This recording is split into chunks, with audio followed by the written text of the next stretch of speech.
El maestro Jorge Álvarez Martínez, él es psicólogo, jefe del programa de intervención en crisis a víctimas de desastres naturales y socio-organizativos de la Facultad de Psicología de la UNAM.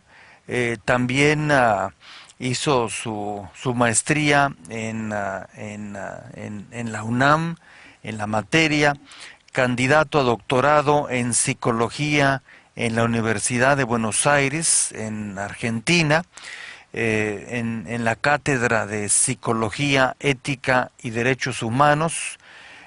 También es profesor de carrera, investigador en la misma facultad de la UNAM y también catedrático en el Centro Universitario Emmanuel Kant. Y bueno, por supuesto que ha realizado muchas actividades para irse conformando a sí mismo. Maestro Álvarez Martínez, muy buenas tardes. Don José, muy buenas tardes. Me da mucho gusto volverlo a saludar nuevamente. Se lo aprecio mucho, muchas gracias igualmente.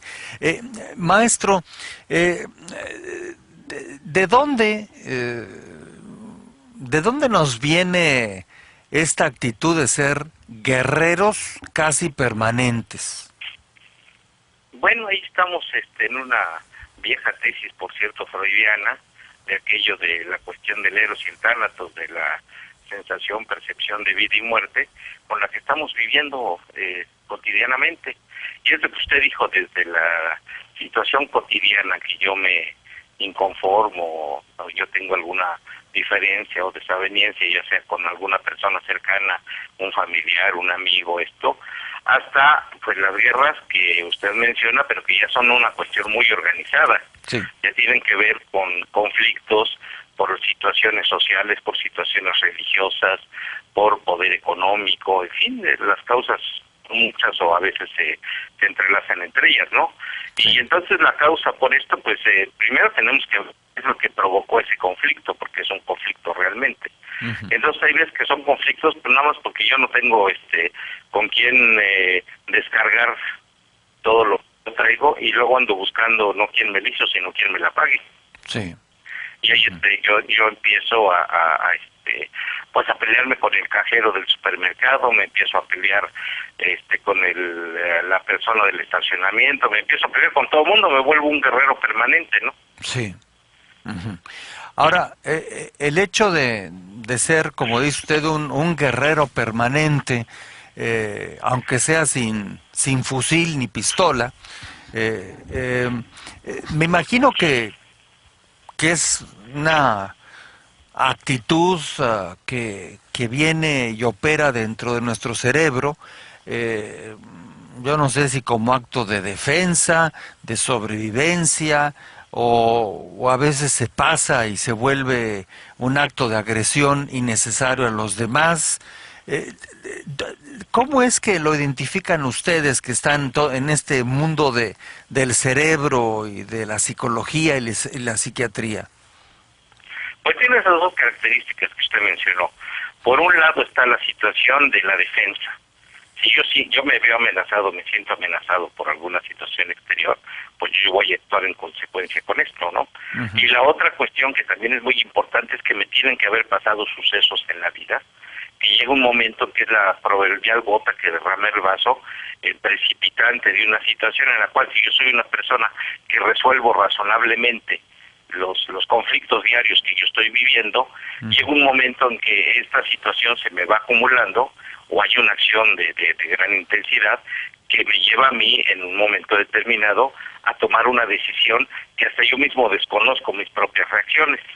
El ejemplo más clásico que tenemos es la persona que siempre ha respondido de una manera comedida o responsable en sus actos de su vida, pero un día en una situación de un embotellamiento de tránsito responde muy violentamente y hace actos así de lo más absurdo, ¿no? Está con la pistola, agrede al otro, lo golpea sin más.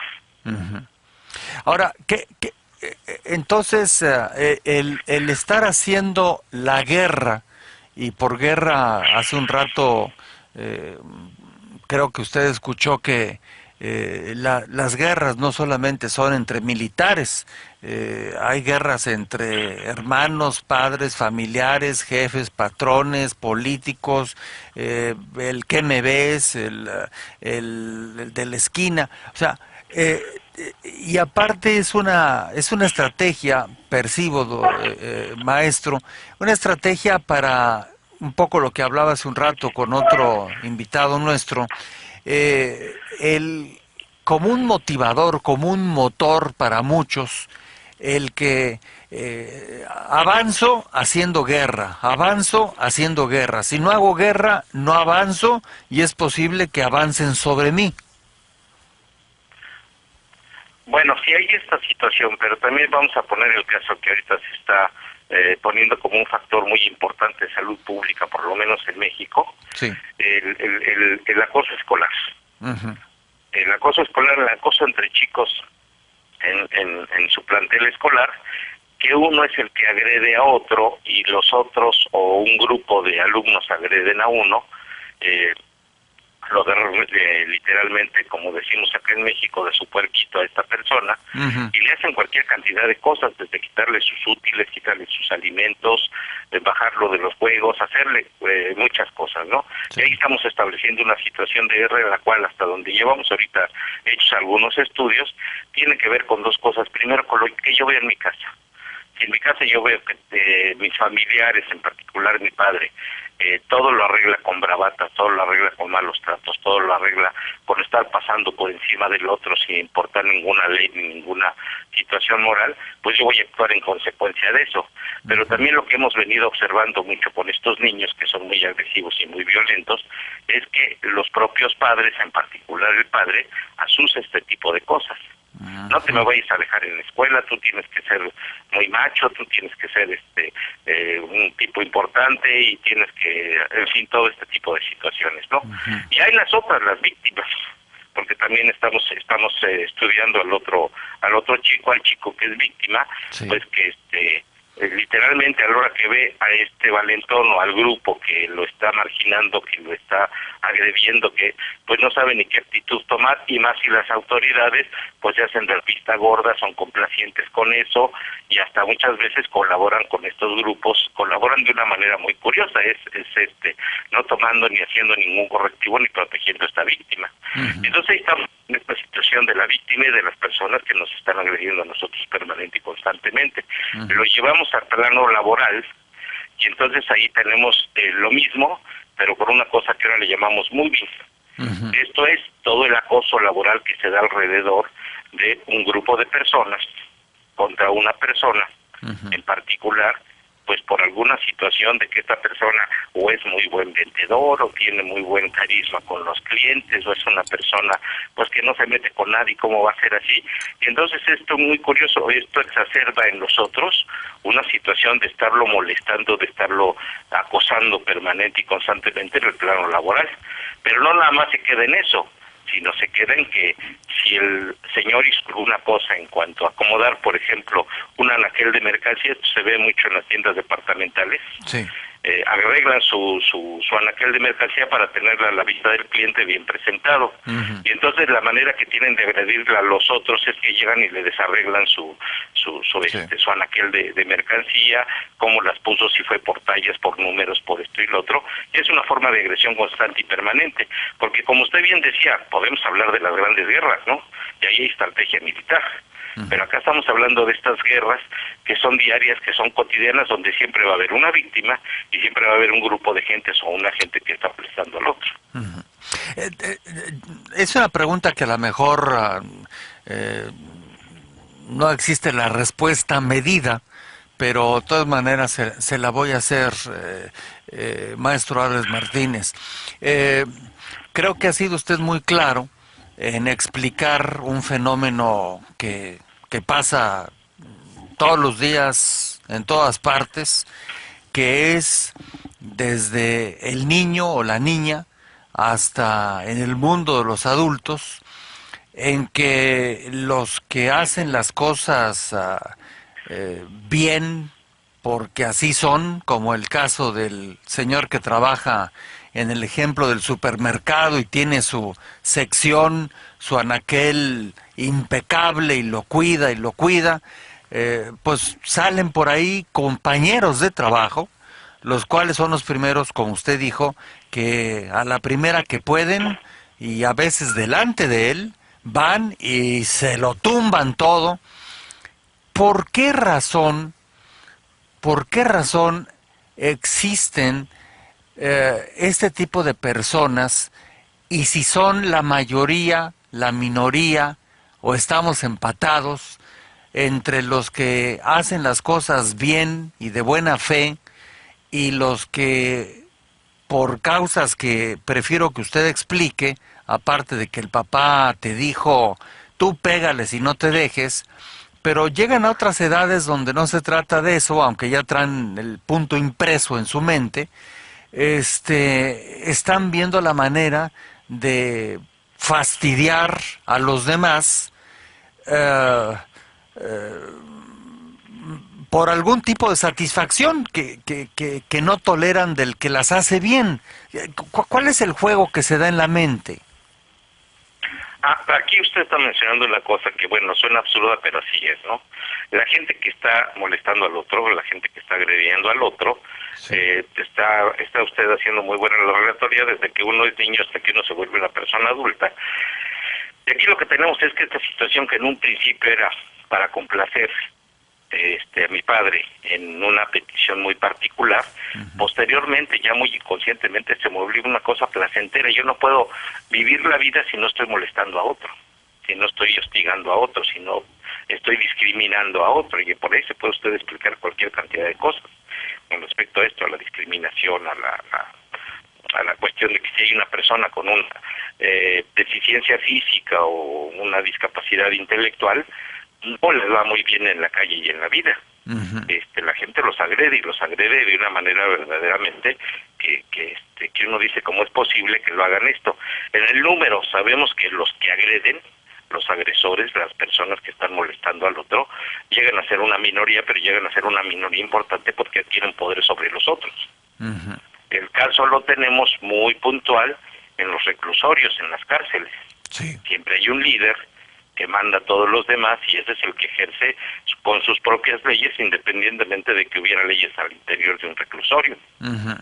Entonces aquí tenemos una situación que es muy muy particular. Estas gentes adoptan un liderazgo de agresión sobre los otros, de que si no haces lo que yo te digo como yo te digo, pues entonces así te va. Ahora, esto lo hacen porque en el fondo ese tipo de personas, vamos a llamarle los malos de la película, lo hacen porque aunque así fueron enseñados, así crecieron, así vivieron, los ejemplos de su vida que les dieron fueron esos, son personas que están viviendo una constante insatisfacción, envidia, enojo, porque la señorita que está aquí enfrente en el cóctel trae un vestido que está muy bonito y todo mundo se lo comenta, y yo pues también hice mi esfuerzo y resulta que nadie me dice nada, pues en este caso de mi traje, ¿verdad? Pero estamos hablando de un vestido, por hablar de mujeres. ¿Es envidia simple? ¿Es inseguridad? Pues sí, es una forma, le va a parecer un poquito raro el comentario, pero es una forma de celos y es una forma de envidia, por supuesto. Acuérdese que acá en la facultad, cuando colaborábamos juntos, se hablaba mucho de esta dualidad de los celos y de la envidia. De los celos profesionales puede ser en este caso, y la envidia que esto provoca en el caso. O a mí me puede provocar envidia que usted es una persona que lo que se ponga, la prenda que se ponga, ¿sí? Sí. le va a lucir bien, en cambio yo me puedo vestir de luces y me voy a ver fatal, ¿no? Y ahí empiezan todo este tipo de dimes y diretes y de arrebatos, ¿no? Y hay una situación de que la envidia efectivamente pues va a provocar que yo actúe de una forma antisocial.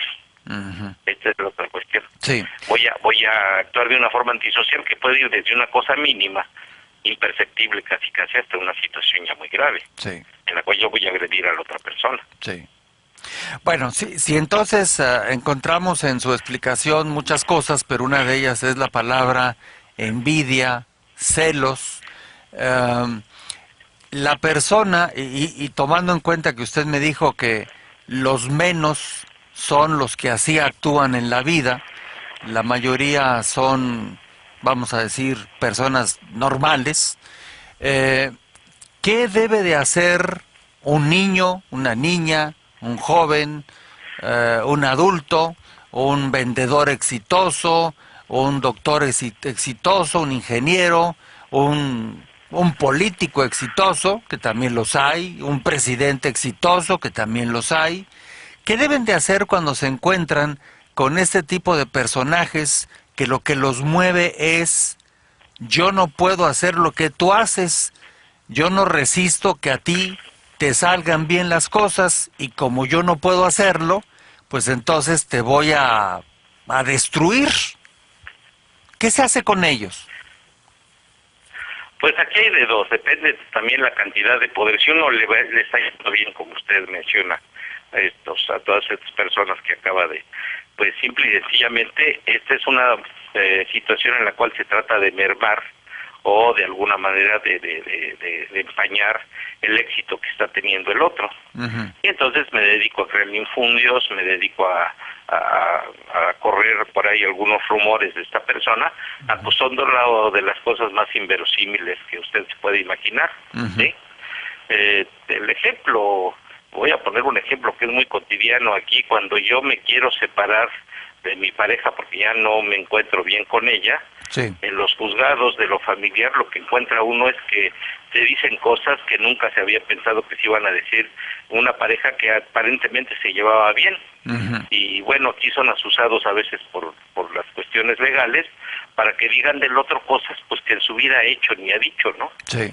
Este es un ejemplo muy cotidiano de que cuando ya la situación ya no va más y que la gente ya quiere deshacer este vínculo, con tal de deshacerlo son capaces de decir cualquier cosa del otro, con el que convivieron muchos años, con el que tienen hijos, del cual estaban muy enamorados, etcétera, etcétera, ¿no? Entonces aquí lo que usted pregunta muy concreto es: si yo soy una persona con situaciones de éxito, que la llevo bien sin ser exitoso, porque también podemos caer en esta situación de que nada más a los exitosos les pasa esto. No, soy una persona que estoy resolviendo las cosas de la vida con trabajos como todos cotidianamente, y pues ahí la llevo, ¿sí? Pero siempre me voy a encontrar con estas personas que siempre van a estar tratando de molestarme, tratando de minimizar mis logros, tratando de empañar lo que yo tengo, o simple y sencillamente les da envidia como me va en la vida o lo tranquilo que me ven a veces, ¿no? Sí. Y a estas personas, pues primero darles la vuelta, porque estas personas lo que primero tratan de hacer con uno es volverse muy amigueros, muy íntimos de uno, muy esto, muy lo otro, cuando la experiencia ha marcado generalmente con otras personas, pues que no les ha ido muy bien con la amistad de esta persona o con una situación así. Sí. Entonces hay que calibrar este tipo de personajes, y bueno, pues si no hay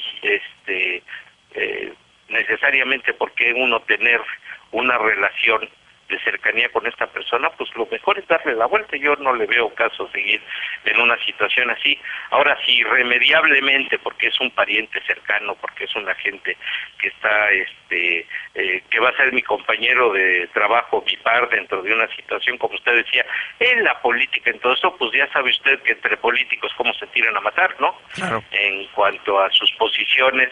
Sí. Y en cuanto a sus situaciones, también a veces inventando infundios de uno del otro, o diciendo cosas de que pues lo que hizo no es tan importante como lo que yo he hecho, cosas por el estilo, ¿no?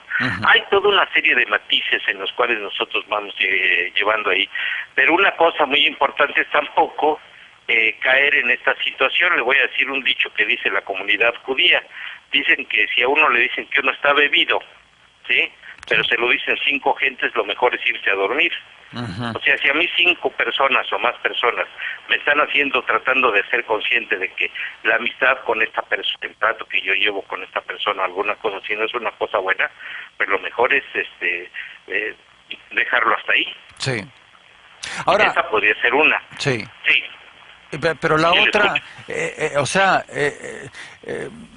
hay una expresión por ahí que usted conoce también, maestro, y quienes nos están viendo en este momento, hay gente que dice que en el caso de este tipo de personas que se le atraviesan en la vida,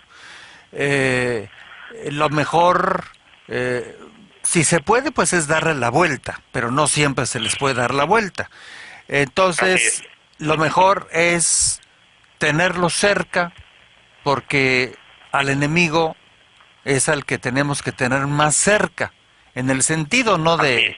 no de quererlo y apapacharlo y demás, sino No, para controlarlo. tenerlo cerca para, exacto, para controlarlo y para saber qué se le va a ocurrir mañana. Claro. Claro, sí, aquí hay una situación, es una cuestión que se dice reiteradamente. Lo mejor que yo puedo hacer con mi enemigo, si es que estamos en una situación de igualdad, pues es tenerlo cerca, de alguna manera yo sé cómo va a actuar. Pero aquí acuérdense que hay jerarquías también. Esto que le estaba mencionando al principio del acoso escolar, del acoso laboral y de tipo de acoso general social, a veces en lo laboral va de que el jefe al subordinado es el que lo está acosando. Y ahí, bueno, pues uno como víctima no puede uno hacer mucho porque el otro es el que tiene la sartén por el mango y el que manda. Y a veces uno pensaría que lo está uno hostigando con cosas muy evidentes, y no. Hemos estudiado que son con cosas tan simples como esta. Estamos trabajando todos una jornada X y salen unas horas extras. Sí. Y entonces a mí nunca me tocan. Y esa es una forma de que me está agrediendo esta persona, pues Sí. sin hacer ninguna agresión, ¿me explico? Sí. Le da a los otros, a sus favoritos, a sus cuates, a lo que sea, pero pues a mí, que yo me las merezco, que soy una persona que también tiene sus virtudes como trabajador, pues nunca me tocan. Pero porque le caigo gordo al jefe. Sí. Pero ¿Sí? el celoso, el envidioso, si usted sabiendo qué es lo que quiere y por qué actúa y por qué lo molesta a usted, y usted no va a dejar de ser buen profesor y buen maestro y etcétera por ese señor, ¿verdad? O por ese grupo, si usted se acerca, ellos no entran en una situación de confusión, en el sentido de que primero pues no les salió el que usted les dio la vuelta, porque a lo mejor lo van a seguir persiguiendo. La segunda, Claro. la segunda y última en mi caso, la pregunta que le hago sería, Sí. bueno, si busco una amistad entre comillas con estas personas, ¿no se sentirán halagados de pronto que aunque reconocen que ellos no son como aquel, pero aquel me busca, aunque yo me siento celoso, me da un lugar, me ayuda, de alguna forma como que me hace parte de su grupo o de su causa, aunque sepa perfectamente que yo soy un enfermo envidioso? Claro. Y aquí hay una situación, usted lo está planteando más allá de la psicología, usted ya se nos fue a la cuestión de política y de todo esto, pues ahí estamos hablando de Maquiavelo. Así es. Príncipe y todo este tipo de cosas, si no me equivoco, ¿no? Por ahí va la cosa. Por ahí. Es una estrategia. Se tiene uno que volver estratega en este tipo de situaciones, porque aquí estamos hablando de sobrevivir, por ejemplo, en un trabajo. O también estamos hablando de estudiantes que tienen que pasar el año y tienen que tolerar cualquier cantidad de cosas, a veces de los propios maestros, ¿sí? y bueno, pues ahí tenemos que aplicar toda esta cuestión de que pues yo aparento ser el amigo de para poder lograr cierto tipo de cosas, ¿no? Son estrategias bien válidas y bueno, pues se usan en la política y se usan en las organizaciones y tienen su validez. Y aquí hablaríamos de una cuestión muy importante, sí, pero sin perder la cuestión de la salud mental, dicho de otra manera más coloquial, sin que yo me la crea. Claro, claro. Sí, o sea, lo que está usted mencionando, si esta persona es un envidioso, un celoso y me quiere destruir mi castillito de arena en la playa, acercarme a él lo suficiente, pero no más allá de lo suficiente para de alguna manera mediatizarlo y que él se sienta que, pues, no sé, es de su categoría, de su altura, de su inteligencia, de sus habilidades. Así es. Y también tenemos que considerar en cuenta esto, si esta persona que siempre ha sido agredida, que siempre ha sido molestada, en la cual siempre se le establece una situación de inferioridad por lo que sea, logra por los avatares de la vida llegar a tener una situación de responsabilidad o de liderazgo. Y entonces es donde viene también la parte de la salud mental. Mucha gente de estos cuando llega ahí, pues a lo que se dedica es a objetivo la mía. Ahora vas a ver. Y bueno, a mí me parece estéril eso, pero hay mucha gente que sí lo hace, ¿no? Hay hasta aquella vieja frase que nosotros vemos y aplicamos a veces, ¿no? Que la venganza es un plato que se come frío, ¿no? Estoy esperando que me toque la mía, ¿no? ¿Sí? Está buena la frase. La venganza es un plato que se come frío. Bueno, pues nos ha llevado también en este lunes de inicio de jornada de trabajo pues al objetivo que le agradezco su presencia en este programa, maestro Álvarez Martínez, desde la Ciudad de México, para reflexionar sobre temas que pues van directamente a resolver cosas que a veces ya no soportamos, no aguantamos y como han dicho algunos colegas suyos hoy, nos enferman, nos van destruyendo, corroyendo y que hay que usar formas más hábiles, inteligentes, positivas y bueno, pues en este caso creo que nos ha quedado muy claro el tema de lo que iniciamos hablando hace un rato y se lo aprecio muchísimo, maestro. Me da de verdad mucho gusto volverlo a saludar, espero poderlo seguir saludando. Pues yo también lo espero así que por mi parte cuenta usted con ello y le estaré molestando también para escucharlo con interés. Muchísimas gracias y que tenga un buen día. Usted sabe que no es molestia, que es un placer de verdad. Bueno, se lo agradezco. Un gran abrazo. Que le vaya bien igualmente, maestro Álvarez Martínez.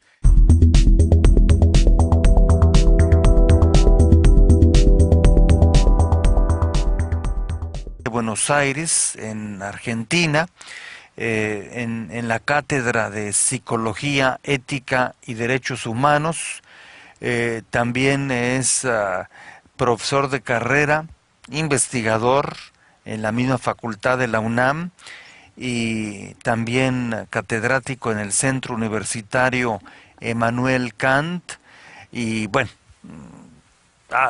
por supuesto que ha realizado muchas actividades para irse conformando a sí mismo.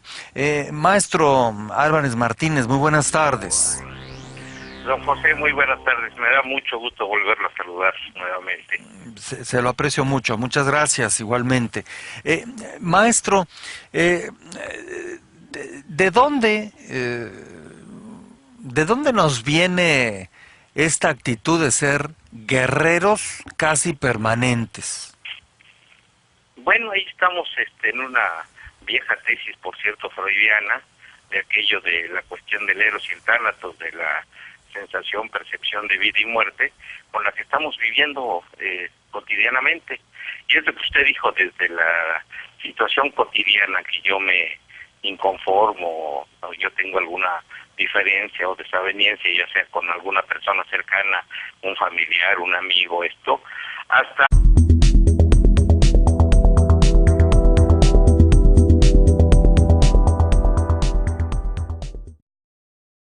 El maestro Jorge Álvarez Martínez, él es psicólogo, jefe del programa de intervención en crisis a víctimas de desastres naturales y socioorganizativos de la Facultad de Psicología de la UNAM.